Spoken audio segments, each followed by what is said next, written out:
எதிர்வினை ஆற்றும் அறியாமை மன அமைப்பு தான் சூடு.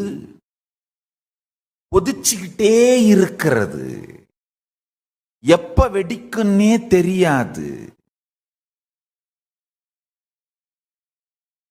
என்கிட்ட உண்மையிலேயே ஒருத்தர் வந்து கேட்டாரு, சாமி நான் என் பொண்டாட்டியை டைவர்ஸ் பண்ணணும், எனக்கு ஆசீர்வாதம் பண்ணுங்க. நான் கேட்டேன், என்ன பிரச்சனைன்னு சொல்லுங்க. கல்யாணத்துக்கு தான் ஆசீர்வாதம் பண்ண முடியும், டைவர்ஸுக்கெல்லாம் ஆசீர்வாதம் பண்ண முடியாதுங்கய்யா. என்னதான் பிரச்சனை? அது உண்மையிலேயே சொன்னாரு. சாமி காலையில காஃபி எடுத்து வச்சா வேட்டி மேல காஃபி பட்டுருச்சு சாமி, சுட சுட சூடு காப்பி. நான் கேட்டேன், ஐயா காஃபி கொடுக்குறாங்க பொண்டாட்டி, அதுவே எவ்வளவு பெரிய விஷயம், அதை வேற சூடா கொடுக்குறாங்க, அது எவ்வளவு பெரிய விஷயம். தவறி ஒரு துளி வேட்டி மேல சிந்தி இருக்கு, அதுக்கு போய் என்ன இருக்குங்கய்யா, பொறுத்துக்கப்படாதா? உங்களுக்கு தெரியாது சாமி, இன்னைக்கு காபி ஊத்துவா, நாளைக்கு ஆசிட் ஊத்துவா. பாவி, காபிக்கும் ஆசிடுக்கும் சம்பந்தம் இல்லையா ஐயா? என்னையா சம்பந்தம்? காஃபிக்கும் ஆசிடுக்கும் வித்தியாசம் இல்லையா?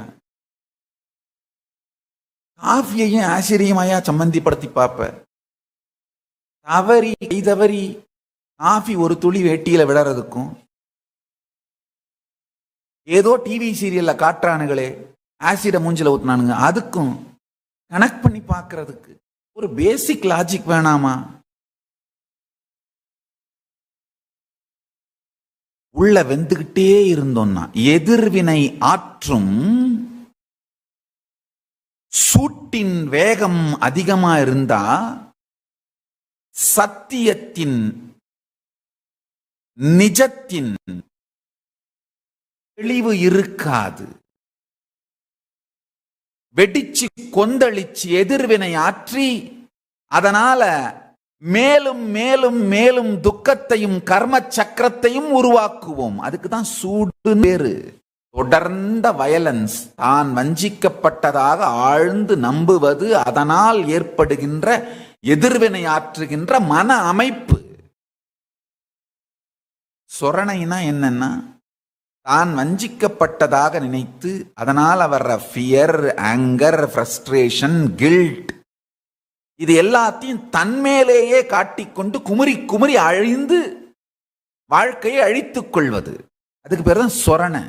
சூடும் சொரணையும் தான் வாழ்க்கையில மிகப்பெரிய எதிரி. உங்களை வஞ்சிக்கணும், ஏமாத்தணும், எக்ஸ்பிளாய்ட் பண்ணணும்னு நினைக்கிறவங்க எல்லாருமே உங்க சூட்டையும் சொரணையும் தூண்டி விட்டு தான் வஞ்சிப்பார்கள். ஜாதி ரீதியாக உங்களை எக்ஸ்பிளாய்ட் பண்ணணுன்றவங்களும் இந்த சூடு சொரணை தான் தூண்டுவார்கள்.